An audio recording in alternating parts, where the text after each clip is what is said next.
C'était un matin gris lorsque j'étais assis à côté du lit d'hôpital où ma sœur Camille gisait dans le coma. Le son monotone des moniteurs remplissait le silence de la pièce et l'odeur du désinfectant était presque insupportable. J'ai regardé son visage, si serein et paisible, et une vague de tristesse m'a submergé. Comment ai-je pu en arriver là? La vie nous a joué un tour cruel et je n'aurais jamais imaginé que je serais ici, consacrant mon existence à prendre soin d'une jeune femme qui avait tout devant elle, mais qui était maintenant piégée dans un état que je ne parvenais pas à comprendre. Camille, tu te souviens quand nous étions enfants? Cet été-là, nous avions organisé un concours pour voir qui attraperait le plus de crabes sur la plage. J'ai souri en me souvenant de ce jour. Elle a toujours été très compétitive, n'abandonnant jamais jusqu'à ce qu'elle obtienne ce qu'elle voulait. Tu as toujours gagné, bien sûr. Mais je m'en fichais. Te voir heureux était ce qui comptait. Je restais silencieux pendant un moment, observant le doux mouvement de sa poitrine qui montait et descendait, comme si elle dormait profondément. Le temps semblait s'écouler là-bas. Chaque minute était une éternité et je me retrouvais perdu dans des rêveries, me souvenant de moments heureux qui me semblaient désormais si lointains. Je me souvenais de son rire, de la façon dont elle faisait toujours des blagues qui me faisaient rire jusqu'aux larmes. Tu me manques, sœur. Qui tu étais me manque. Une boule se forma dans ma gorge et je me demandais si elle pouvait encore entendre. Si, d'une manière ou d'une autre, il savait que j'étais là. Dans un sursaut mental, je suis revenu au jour de l'accident. C'était un après-midi ensoleillé et j'étais sur le point de prendre la responsabilité de l'entreprise familiale. Théo, tu seras un grand leader, m'a dit ma mère, rayonnante de fierté. J'étais tellement excité et en même temps nerveux. Mais tout a changé en un clin d'œil lorsque j'ai reçu l'appel qui allait changer nos vies pour toujours. Le son de la voix du policier résonnait dans mon esprit. Il y a eu un accident. Votre sœur, elle a été écrasée. La douleur de cette nouvelle me hantait toujours.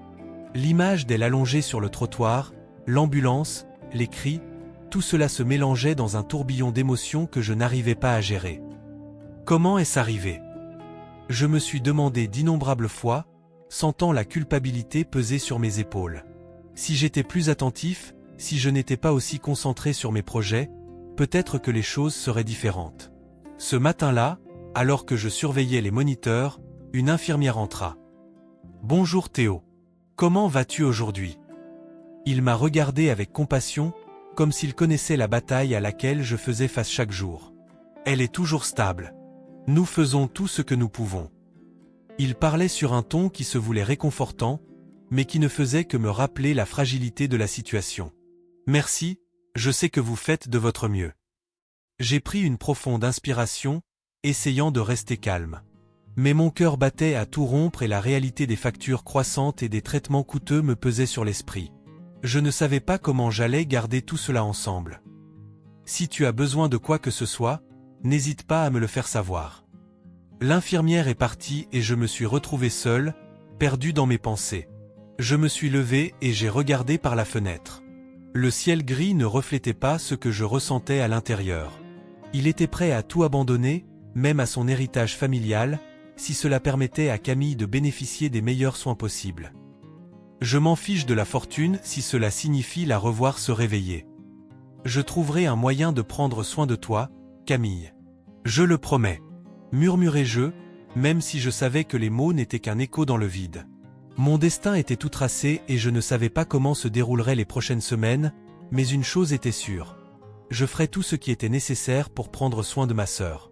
L'amour que je ressentais pour elle était inébranlable et j'étais déterminé à me battre pour sa vie, même si cela impliquait d'abandonner ce dont j'avais toujours rêvé.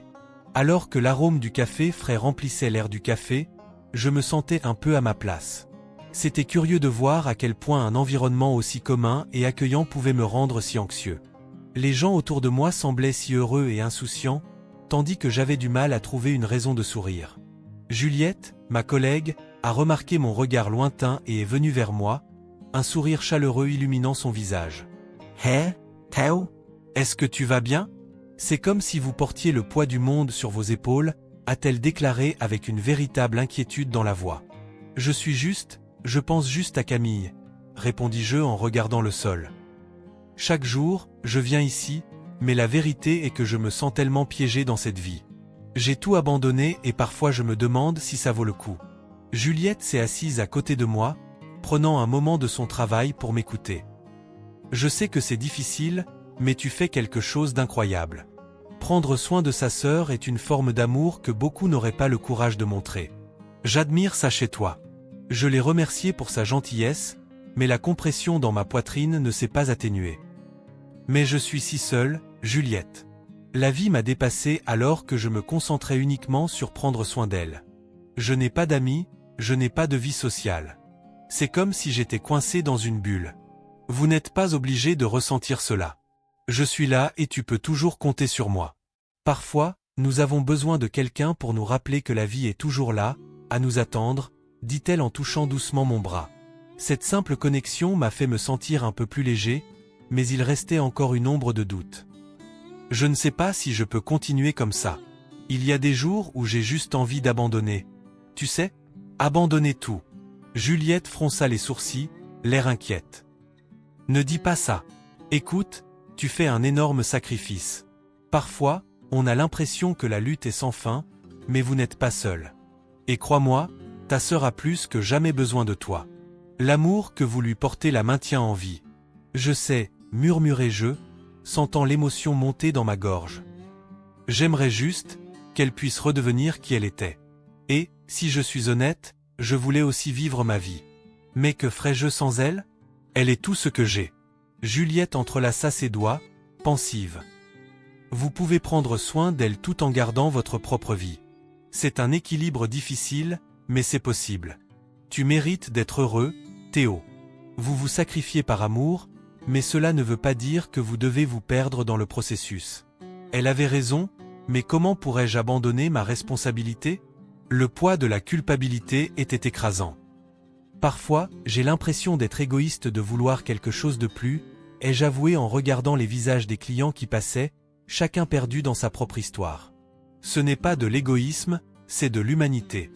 Nous avons tous nos luttes et vous ne pouvez pas porter le monde sur vos épaules pour toujours, a répondu Juliette. La conversation a été fluide et tout au long de la journée, elle est devenue mon refuge, quelqu'un avec qui je pouvais partager mes peurs et mes insécurités. Je n'ai réalisé le changement qui se produisait en moi que plus tard. Alors que nous trions les commandes, j'ai regardé Juliette et lui ai dit « Tu es une amie formidable. Je ne sais pas ce que je ferais sans toi. » Elle a souri et pendant un bref instant, j'ai ressenti une étincelle d'espoir. La journée passe et la fermeture du café apporte un sentiment de soulagement, et paradoxalement, de solitude. Je retourne à l'hôpital, où la douce lumière de la chambre de Camille m'accueille. Les fleurs que j'avais apportées étaient un peu fanées, mais elles dégageaient quand même un doux parfum. « Salut, Camille » murmurai-je en m'asseyant à côté d'elle. Aujourd'hui, j'ai rencontré quelqu'un qui m'a fait penser un peu différemment. Juliette, elle va bien. J'aimerais que vous la rencontriez. Vous l'aimeriez. J'ai regardé les moniteurs, comptant les battements de cœur qui représentaient sa vie. Tu me manques tellement. Parfois, je me demande si tu m'entends. Si tu sais à quel point je me bats pour te récupérer. Le silence dans la pièce était assourdissant, mais mon cœur persistait à croire qu'un jour, d'une manière ou d'une autre, Camille reviendrait vers moi. Alors que j'organisais le family office, l'odeur de moisissure et de vieux papier m'enveloppait. La lumière filtrait à travers les vitres sales, créant une atmosphère presque nostalgique. À chaque objet que je déplaçais, un souvenir se libérait, mais ce qui m'intéressait vraiment, ce étaient les documents que ma mère me disait toujours de ne pas toucher. Il y avait une boîte poussiéreuse dans un coin, presque oubliée, et la curiosité m'a poussé à l'ouvrir. Alors que j'ouvrais le couvercle, un nuage de poussière s'est élevé et j'ai éternué, mais je m'en fichais. Ce qui s'y trouvait pourrait être important. En feuilletant les journaux, j'ai vu de vieilles photos, des lettres jaunies et des documents qui semblaient avoir été écrits à une autre époque. Chaque mot apportait une partie de notre histoire familiale que je ne connaissais pas. Mon cœur s'est emballé lorsque j'ai trouvé un testament. C'était la volonté de mon père. Les paroles étaient fermes, mais les mots avaient un poids auquel je ne m'attendais pas. Une clause a retenu mon attention. Elle mentionnait la fortune familiale et une condition concernant Camille. Mon estomac s'est retourné. Qu'est-ce que cela signifiait? Théo, qu'est-ce que tu fais ici? La voix de ma mère Louise résonnait derrière moi, interrompant mes pensées. Je la regardais, essayant de cacher ma surprise et ma culpabilité. Je suis juste en train d'organiser les choses, maman. J'ai trouvé un document de mon père. Il s'agit de la fortune et de l'état de Camille, répondis-je en cherchant la fermeté dans ma voix. Elle s'approcha, les yeux plissés de suspicion. Je suis désolé, mais ce n'est pas quelque chose dont tu devrais t'inquiéter. La vie de ta sœur est ce qui compte en ce moment. Mais, qu'en est-il de la fortune? Qu'est-ce que cela a à voir avec l'état de Camille? Ai-je demandé, la curiosité me dévorant. Ne te mêle pas des affaires de famille, Théo, dit-elle d'une voix un peu tremblante. Vous ne savez pas ce que vous dites. La tension est montée dans l'air et j'ai réalisé qu'il y avait quelque chose de plus profond que ma mère essayait de cacher. La détermination en moi commençait à se renforcer, mais je ne voulais pas aller trop loin. Maman, tu dois me dire la vérité. Ce qui se passe? Qu'en sais-tu? Elle croisa les bras, sa position défensive me rendant encore plus mal à l'aise. Je ne vais pas discuter de ça avec toi. Votre priorité devrait être de prendre soin de votre sœur. Le reste n'a pas d'importance. Bien sûr que c'est important. Je suis là, je consacre ma vie à prendre soin d'elle, et tu me dis de ne pas m'impliquer? Que caches-tu d'autre? Je n'ai pas pu contenir la colère qui montait. Le ton de ma voix a semblé la surprendre, mais l'expression de son visage était un mélange d'inquiétude et de fermeté.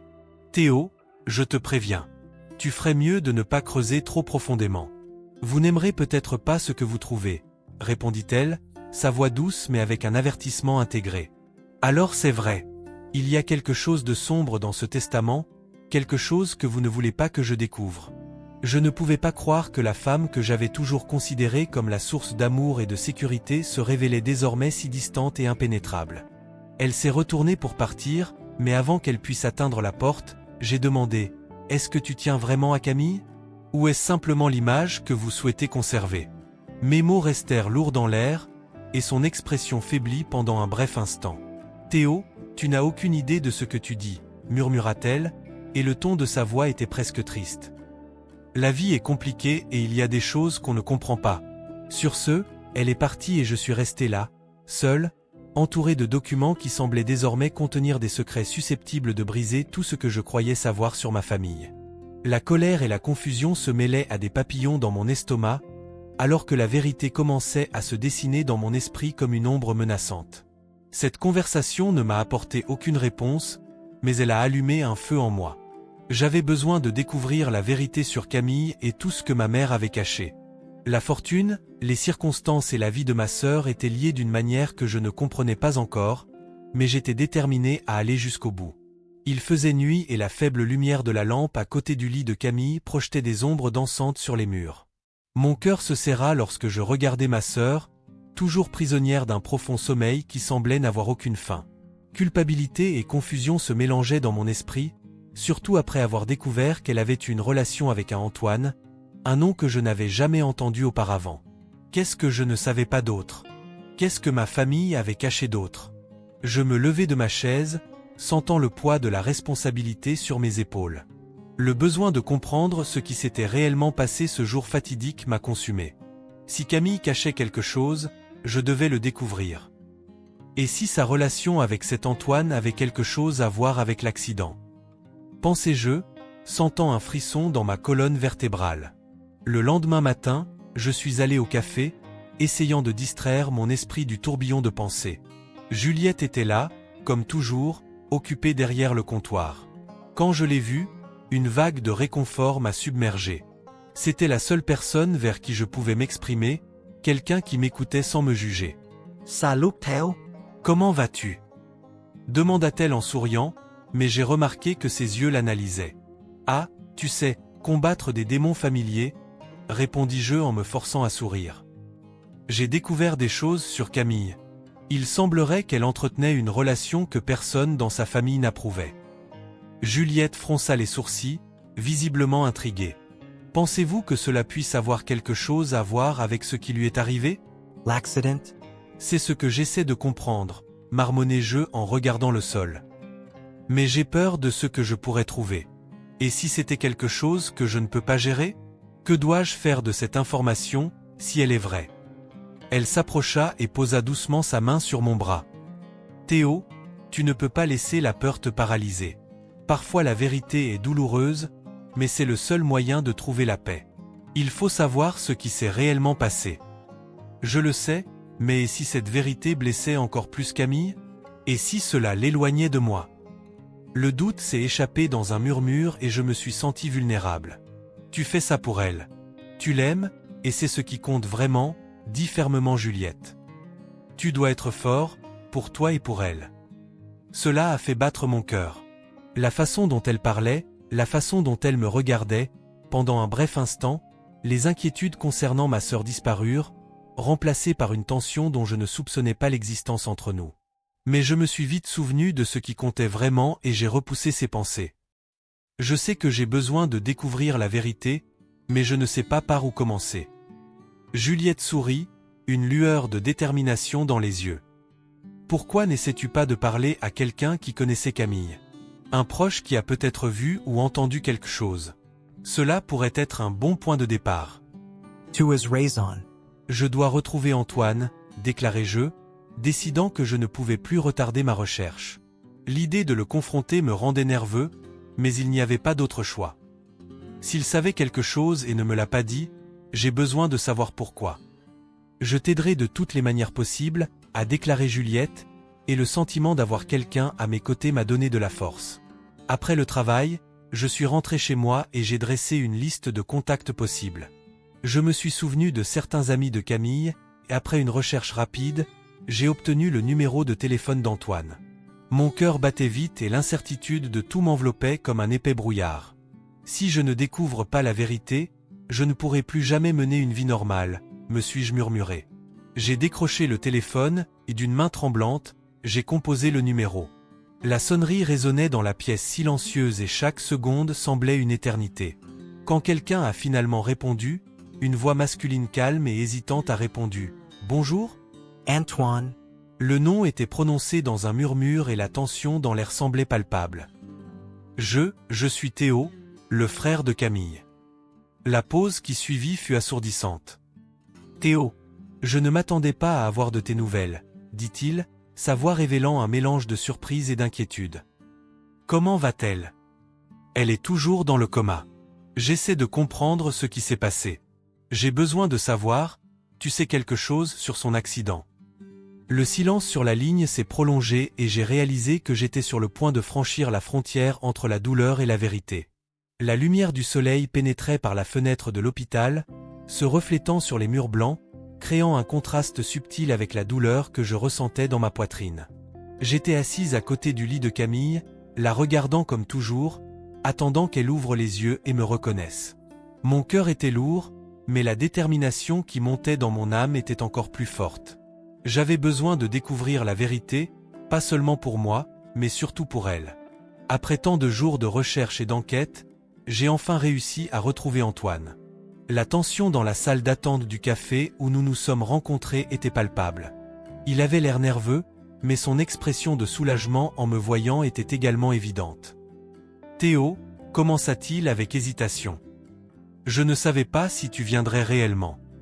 Je ne suis pas là pour juger, Antoine. J'ai juste besoin de connaître la vérité sur Camille. Que s'est-il passé avant l'accident? Ai-je demandé, à peine capable de contenir l'anxiété qui me consumait. Elle était sur le point de révéler quelque chose qui pourrait tout changer. Je ne peux pas dire grand-chose, mais ta mère, elle était impliquée dans des choses qu'on ne peut même pas imaginer, dit Antoine en regardant autour de lui comme s'il avait peur que quelqu'un l'écoute. Impliquée dans quoi? Tu dois être clair, plaidai-je, la voix tremblante d'inquiétude. Antoine inspira profondément. Il y a un scandale. Quelque chose qui pourrait ruiner la réputation de la famille. Camille a découvert certaines choses sur les transactions illicites que faisait votre mère. Elle était sur le point de vous le dire, à vous et à votre père. L'accident n'était pas qu'un accident. Ces mots tranchent comme un couteau. Mon corps est devenu paralysé et la réalité a commencé à se dévoiler dans mon esprit. Es-tu en train de dire que ma mère, qu'elle aurait pu? Je n'accuse personne, Théo. Mais ce que je sais, c'est que Camille avait peur. Elle m'a dit qu'il fallait faire attention à ce qu'elle disait. Et puis, l'accident est arrivé, raconte Antoine, le regard fixé sur le sol. J'ai senti mon cœur s'emballer. Une colère bouillonnante a commencé à monter en moi. Je dois la confronter, déclarai-je en me levant brusquement. Théo, fais attention. Les gens ne réagissent pas bien quand on les pousse à dire la vérité, a-t-il prévenu. Je ne peux pas ignorer ça, Antoine. Je dois savoir ce qui s'est réellement passé, répondis-je en quittant le café sans me retourner. La détermination était la seule chose qui m'a ému à ce moment-là. En arrivant à la maison semblait différente, comme si les murs connaissaient les mensonges qui y avaient été construits. J'ai trouvé ma mère dans le salon et elle m'a regardé avec un mélange d'inquiétude et de dédain. Theo. CAVA? Où étais-tu? A-t-elle demandé, la voix tendue. J'ai besoin que tu me dises la vérité sur l'accident de Camille, demandai-je, la fermeté de ma voix la faisant tressaillir. Ya sais que tu has menti. Elle hésita, son expression passant de l'inquiétude à la défense. Ce n'est pas le moment, Théo. Tu te fais juste encore plus de mal. Camille se bat pour revenir. Je ne parle pas de ça. J'ai trouvé Antoine. Il m'a dit que Camille avait des informations sur toi, sur des choses que tu as faites. Que me caches-tu d'autre? Ma voix était forte, mais la colère n'était pas seulement dirigée contre elle. C'était la vie pour laquelle Camille ne vivait pas. Louise s'effondre, les yeux remplis de larmes. Théo, s'il te plaît, ne fais pas ça. J'ai fait ce que j'ai fait pour protéger notre famille. Tu ne comprends pas. Pour l'amour de Dieu, maman. Que me caches tu? Que savait Camille? Criai-je, la frustration se transformant en désespoir. Elle soupira, un gémissement de douleur s'échappant de ses lèvres. Elle a découvert qu'il y avait une fraude dans les comptes de l'entreprise. J'ai essayé de tout régler moi-même, mais je perdais le contrôle. Je ne voulais pas que cela arrive à toi et à Camille. J'avais l'impression que le sol avait disparu sous mes pieds. Alors tu étais prête à risquer sa vie pour protéger ton image? Maman, c'est inacceptable. Elle baissa la tête, incapable de me regarder dans les yeux. J'étais une mère désespérée. Je ne savais pas quoi faire. Ces paroles ont résonné dans mon esprit et la douleur s'est transformée en tempête en moi. Une vérité dévastatrice était apparue et je devais maintenant décider quoi faire de cette nouvelle réalité. La fortune familiale, la réputation, tout s'est bâti sur des mensonges. Et tandis que ma sœur restait dans le coma, je me suis retrouvé entre l'amour et la trahison. La lumière du bureau de l'avocat éclairait les piles de documents éparpillés sur la table. Je m'assis dans le fauteuil en cuir, le cœur battant à la perspective de comprendre enfin la véritable étendue de mon héritage familial. « Théo, pourquoi es-tu ici ?» demanda l'avocat avec un regard interrogateur. « J'ai besoin de connaître la vérité sur la fortune de ma famille. Et sur ma mère ?» répondis-je en déglutissant difficilement. Mon corps était tendu, chaque nerf palpitait dans l'attente d'un nouveau départ. L'avocat hocha la tête, comprenant la gravité de la situation. Si vous souhaitez enquêter, nous aurons besoin de preuves. Des documents, des témoins. Qu'avez-vous déjà? Votre question m'a rappelé les nuits blanches, les papiers que j'avais feuilletés et les secrets que je n'avais pas encore révélés. J'ai traversé un labyrinthe de mensonges. Ma sœur, elle savait quelque chose. Quelque chose à propos de notre mère et de ce qui s'est réellement passé le jour de l'accident. L'avocat se pencha en avant, intéressé.